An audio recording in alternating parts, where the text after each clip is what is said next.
Welcome to part 2 of the Mercedes-Benz W140 S600 restoration. This one is all about the 6-liter M120 V12 engine that I removed in the first episode. It was the first V12 produced by Mercedes-Benz back in 1992, and now, even though it's still mechanically sound, 33 years and 154,000 miles have left their mark and is in need of a major overhaul. The plan is to tear this engine down to the short block and rebuild it from there. This one is the teardown episode. Let's dive right in. First things first, the engine harness has to go. It is definitely getting replaced. I'm disconnecting the fuel injectors, all 12 of them.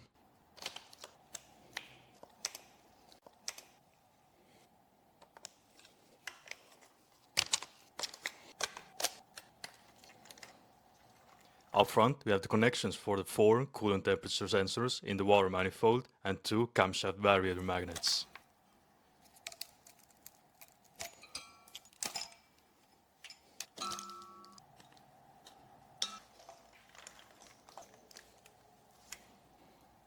And now this vacuum line so the fuel rail can come out.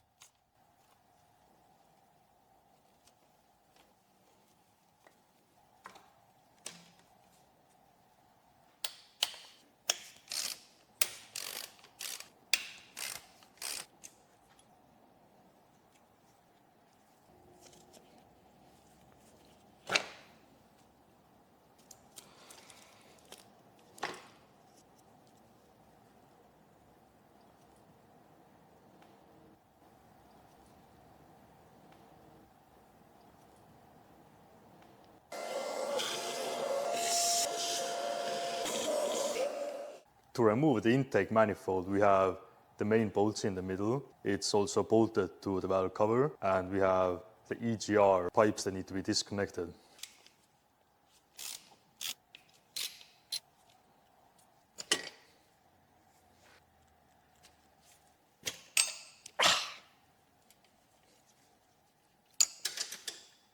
Found it. And this is the EGR pipe, completely blocked off with soot. I have to decide if I want to keep this system or delete it.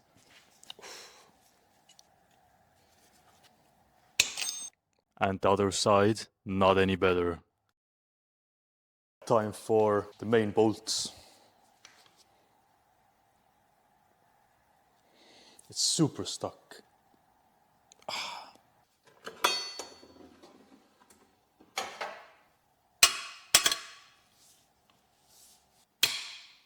Never thought I would hear intake bolts make that noise.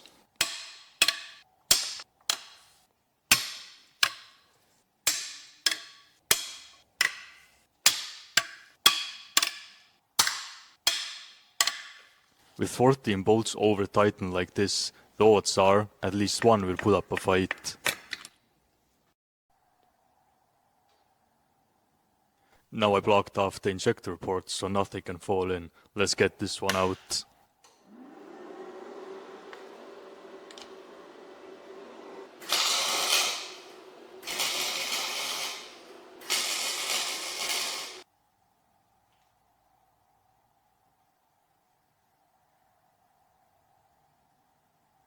And after a few more attempts,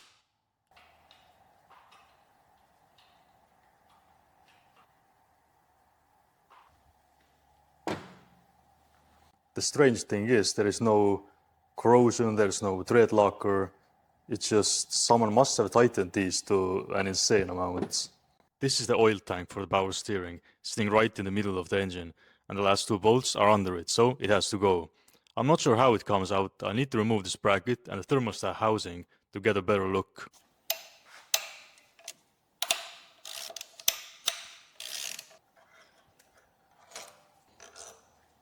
There's one more.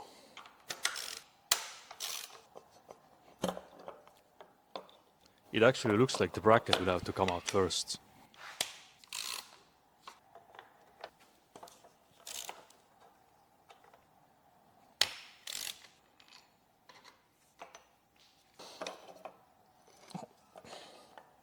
There we go.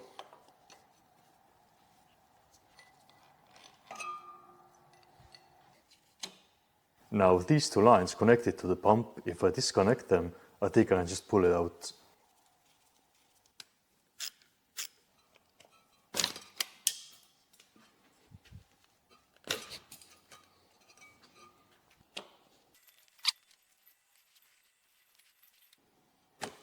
And now the last two.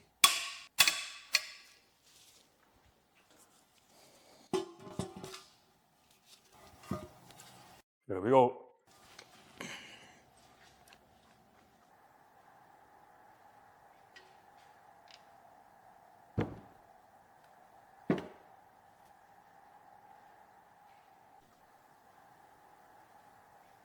Even though I spent a lot of time here with the vacuum, some spots I just couldn't access.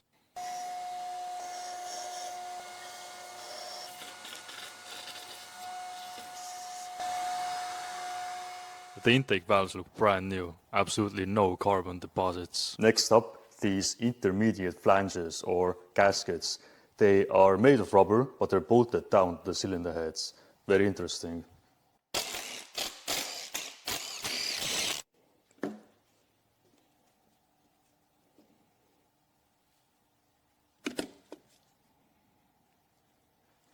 Moving on to the valve covers, I'm really hoping this engine is cleaner on the inside than the outside.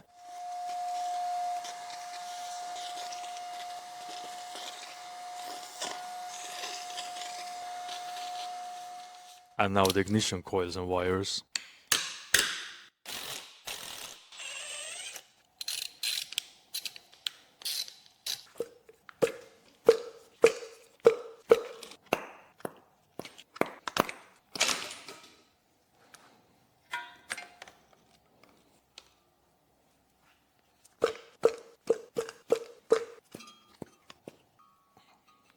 Time to get this fan out of the way.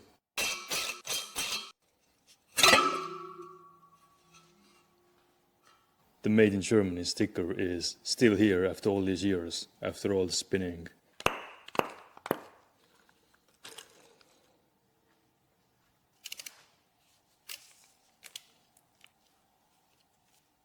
They're completely loose, there is no torque at all. Yeah, all of them are loose.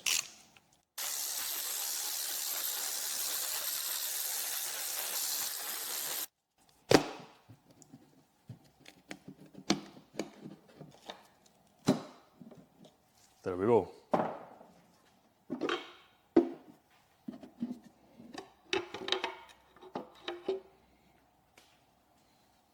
Hands down, one of the cleanest engines that I've ever seen. Just beautiful.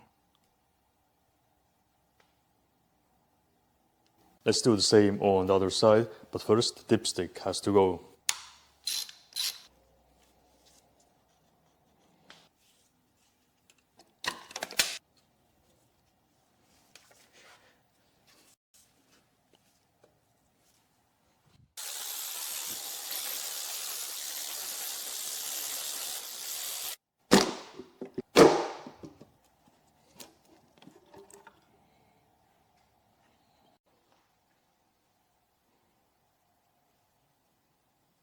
This looks like a piece of a timing chain guide. It was just sitting here. I don't think there's anything else it could be from. This upper guide seems to be in one piece, but I need to remove the front covers to get a better idea of what's going on. Let's remove this fan clutch.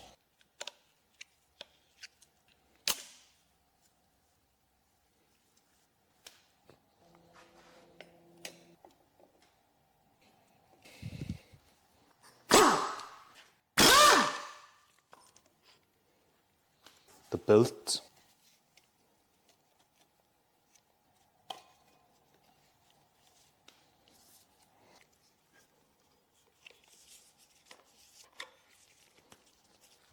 It's very cracked as expected. The date code is 94 on the belt. I wonder why they replaced it so early.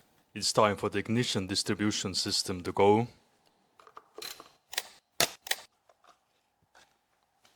The points look good, no excessive wear or corrosion. The housing is cracked in a few spots, so will be replaced regardless. Now the plastic housing.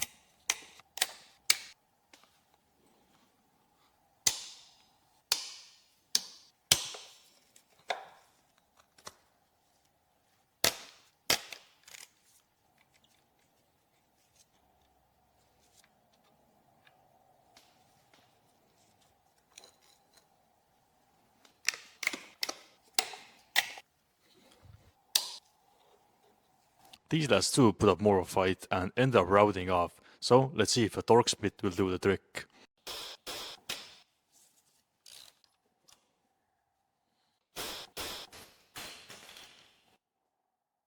Well, I did not foresee this happening. By hammering on the torque split I completely shattered the rotor and rotor arm, but luckily it's not hard to get new ones.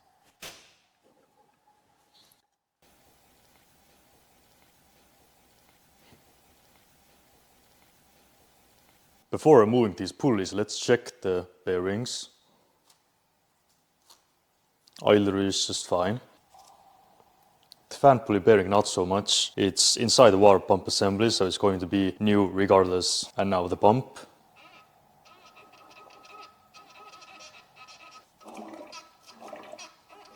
That is the loudest water pump that I've seen. I can barely see some of the rust on the impeller right there. The tensioner. Yeah, it's worn out. The alternator is quiet, which is good.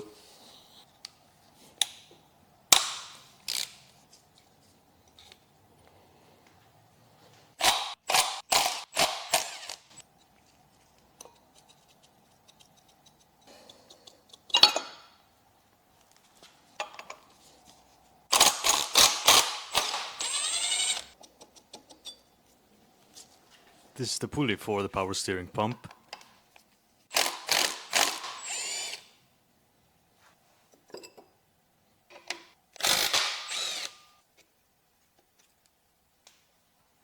Time for the big one.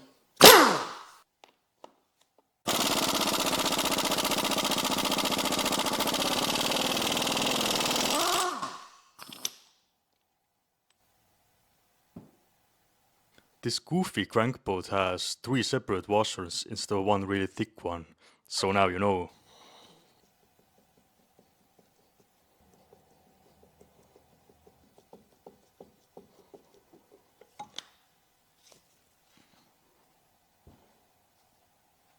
This balancer is most definitely not reusable. The rubber is cracked all the way around. This will need to be sent out to the United States to be refurbished. Let's remove this water manifold and the water pump itself.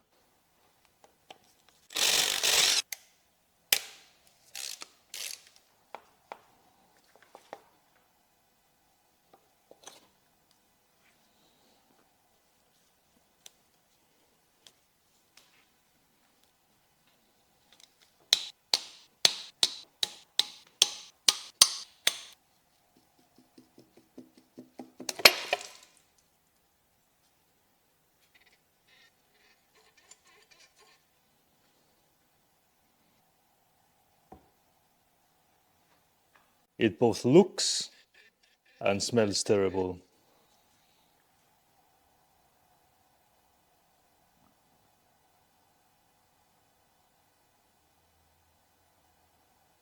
Next up on the list are all the accessories on the sides of the engine. On this side we have the alternator, and we also have this air pump. This is an emissions device. So when the engine is cold, it pumps fresh air into the exhaust to reduce emissions. On the other side we have the power steering pump and the AC compressor.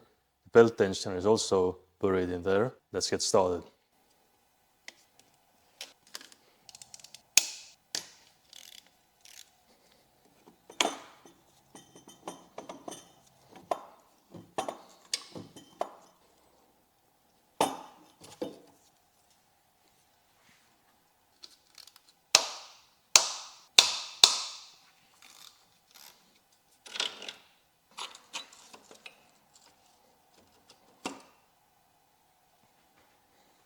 Now removing these hoses and this vacuum line.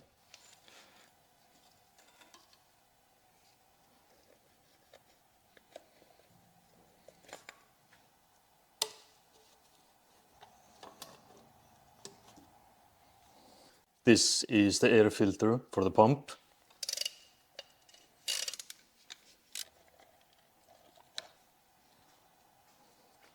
And this is the pump mounting bracket.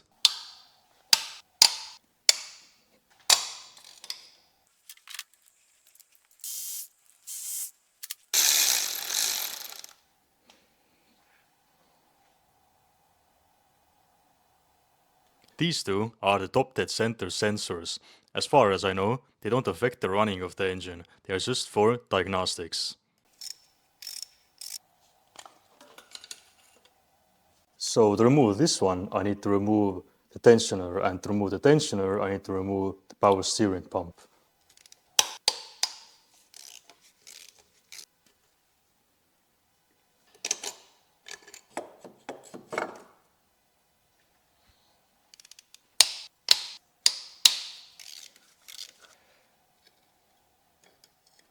Cosmetically speaking, this has to be one of the nastiest and most disgusting engines I have ever put my hands on. Can't wait to turn it into one of the cleanest. Removing the AC compressor. That is the last bolt for the compressor sitting right on the front subframe. The only way I can get access is to lift the engine. Let's unbolt the mounts.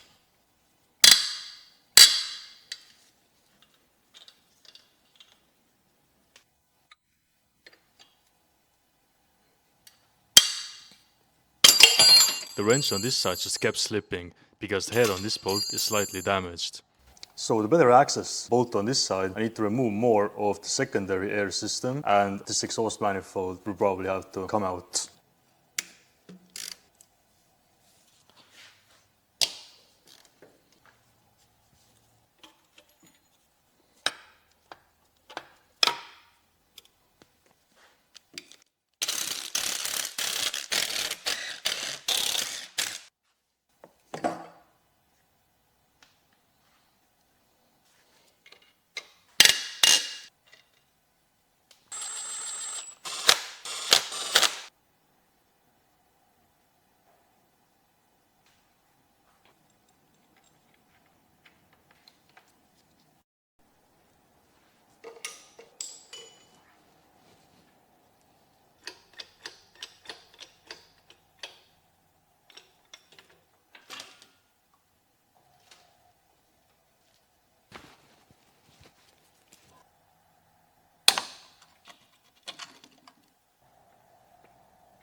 We should be able to get these engine oil cooler lines out of the way.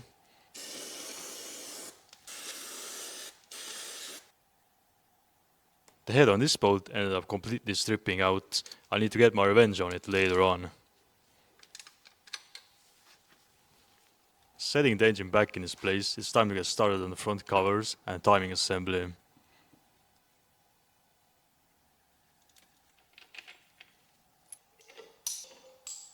I'm removing these camshaft barrier magnets.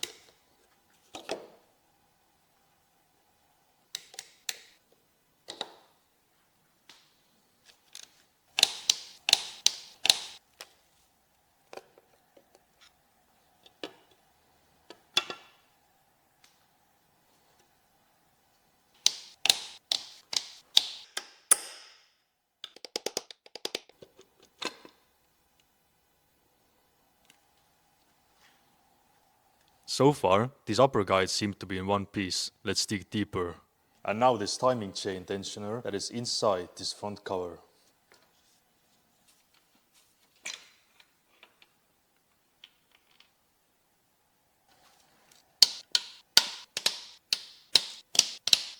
And now the bolts from below.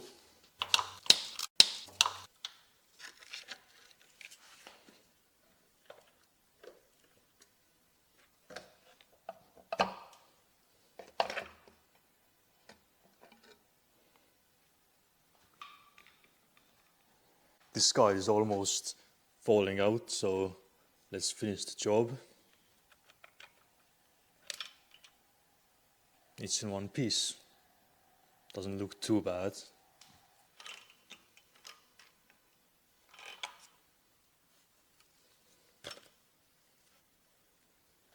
And this one is not broken either.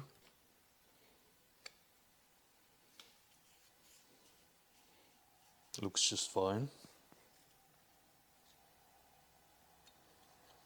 This one is closest to where we found the piece, but it's also not broken. This upper guide has to be unbolted from the other side to remove the chain.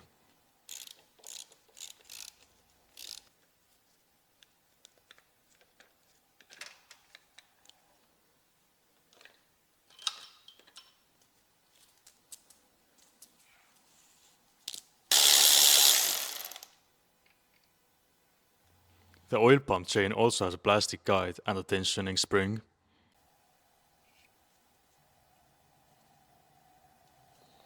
Looking at these guys, I can't see any broken pieces, no broken tabs. These guys are clipped into these backing plates, aluminum backing plates.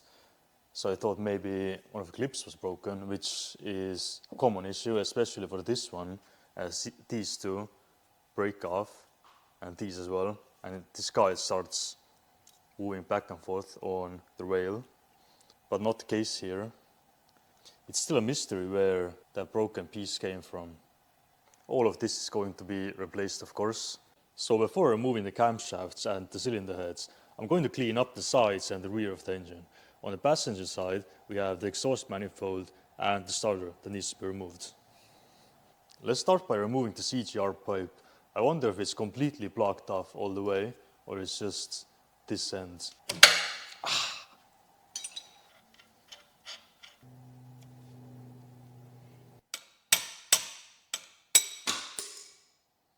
Looks like the other side is just fine.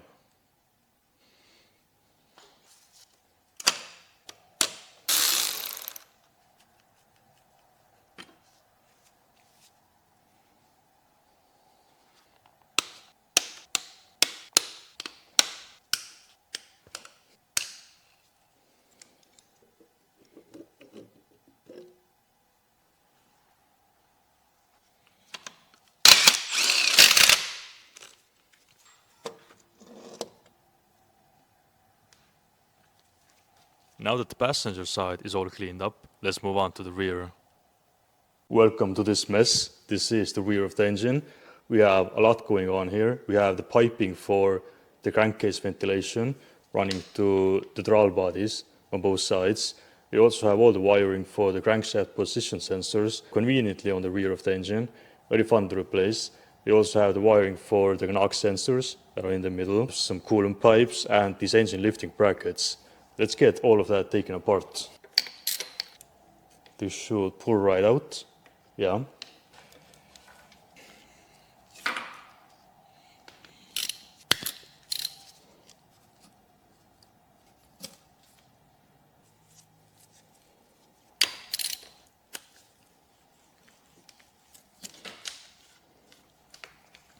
Some coolant piping is also built into these engine lifting brackets.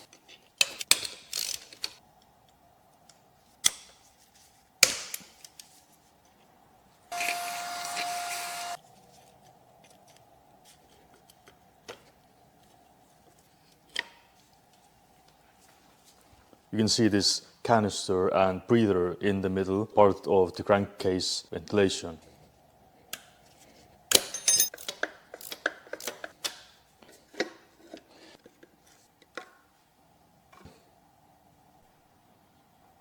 And now the knock sensors.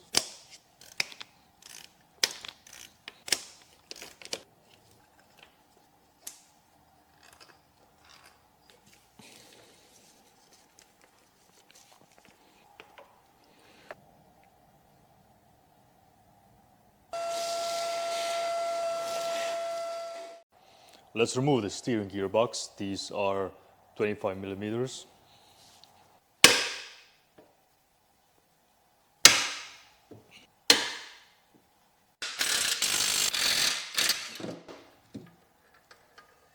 Well, I completely forgot to disconnect it from the bottom. Let's do it now.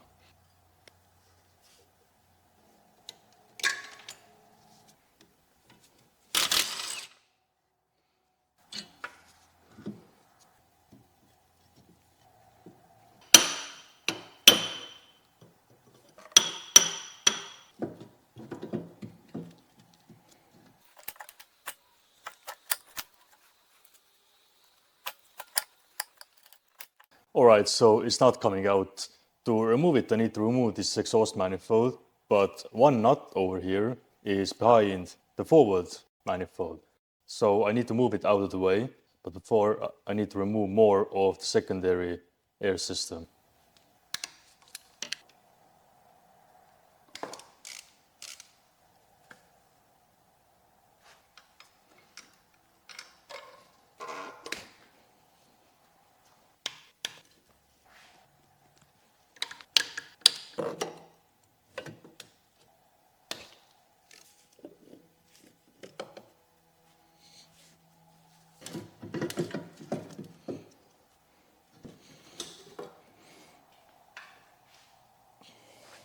And the last manifold.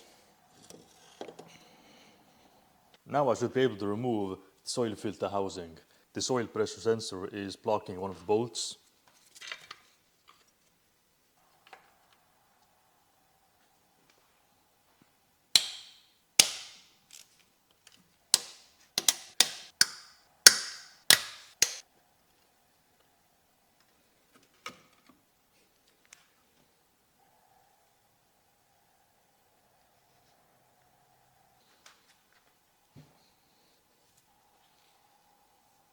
Don't want anything falling in.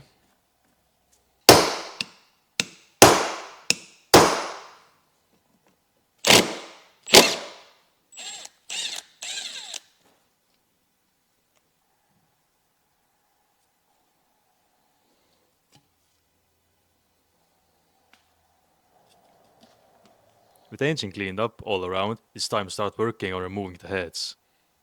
Let's remove these camshafts. To set them in the removal position, we have to rotate them so the lobes for cylinder number 3 are pushing down on the tappets. 29mm. There we go.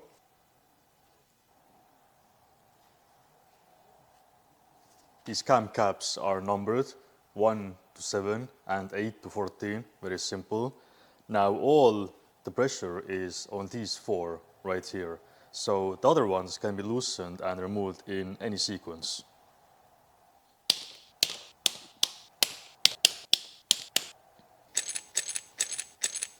I will loosen these last 2 evenly all around.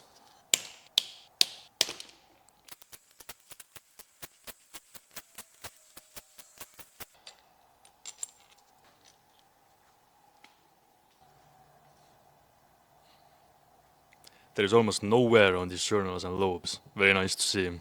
Same goes for the cylinder head, these journals and tappets, almost brand new.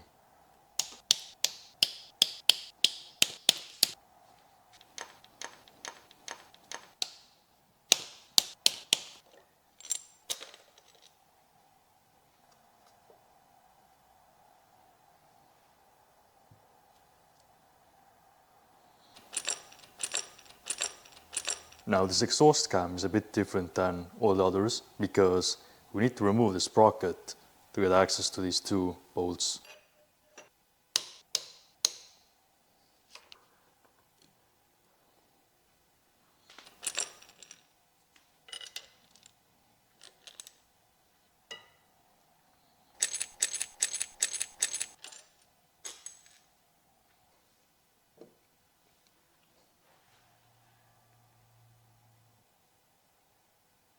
All of these camshafts and cam caps look equally as beautiful, almost flawless. Very good to see. This crankcase breather pipe. Alright, so pulling the heads, these bolts are loosened from the outside in, alternating between both sides. Very simple.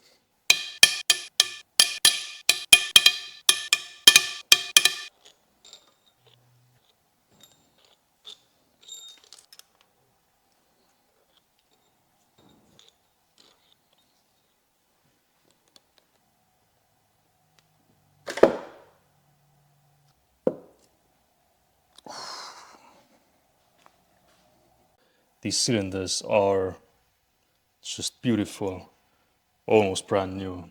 One thing that does stand out to me are these dark spots between the coolant passages. It's the same for every single cylinder, but it's kind of strange to see. There is this strange corrosion on the edges of the head gasket. I've never seen this before. I don't think there were any leaks because of this, but definitely glad to be replacing it. Can't see any issues with this head itself. It was to be expected as this engine was running just fine.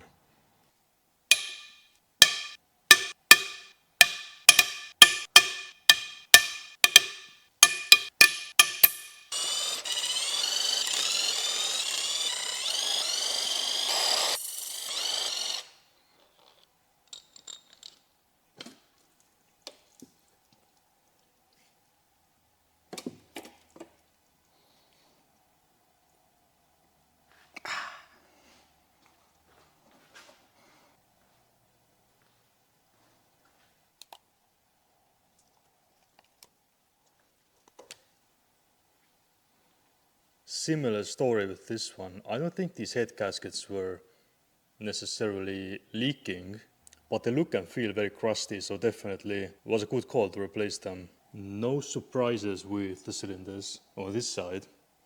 Great. Now that the engine is light enough, let's remove the transmission and put it up on the stand. Let's start by disconnecting these transmission cooler lines.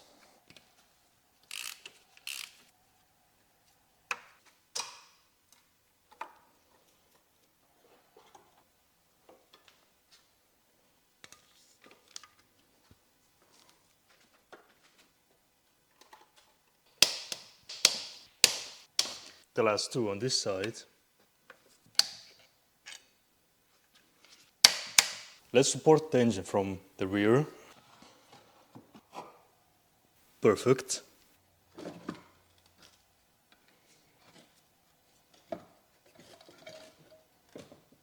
There we go.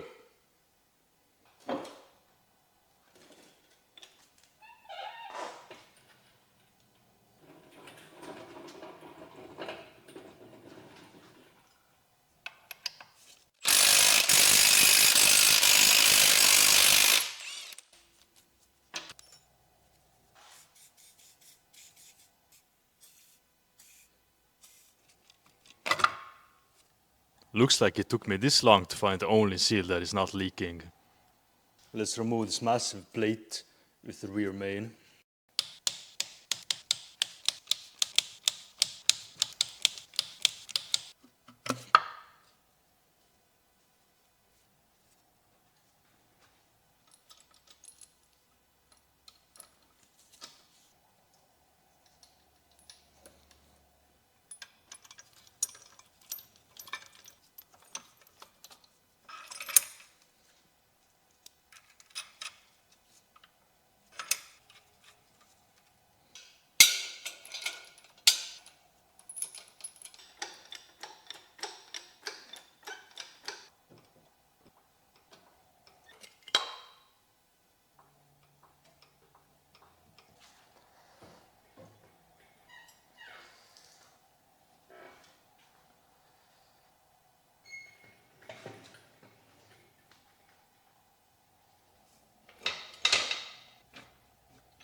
There we go.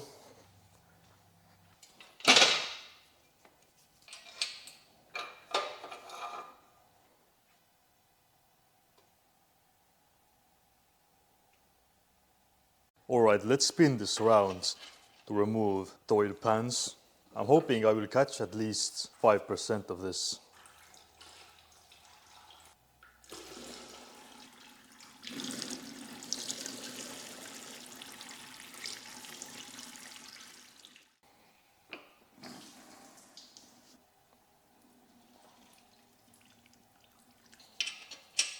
This pipe is the last piece of the secondary air system. Let's remove it.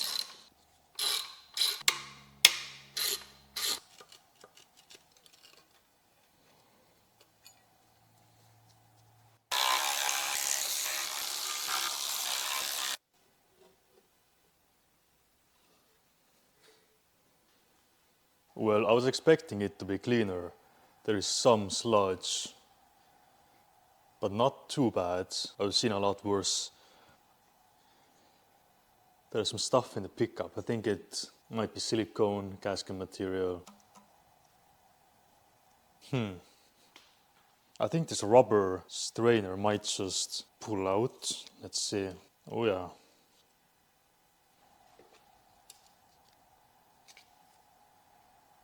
I mean, it looks like mouse poop, but it has to be some really old gasket material. Now the engine mount brackets.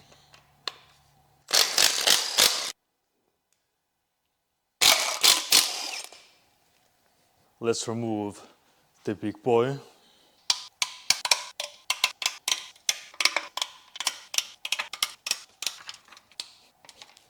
This is the oil level sensor.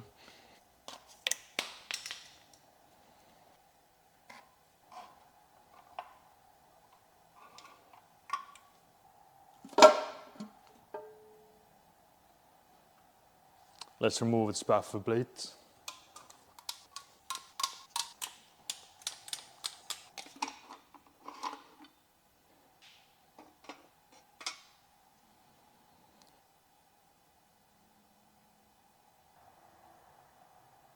And now the last item of this teardown, the oil pump.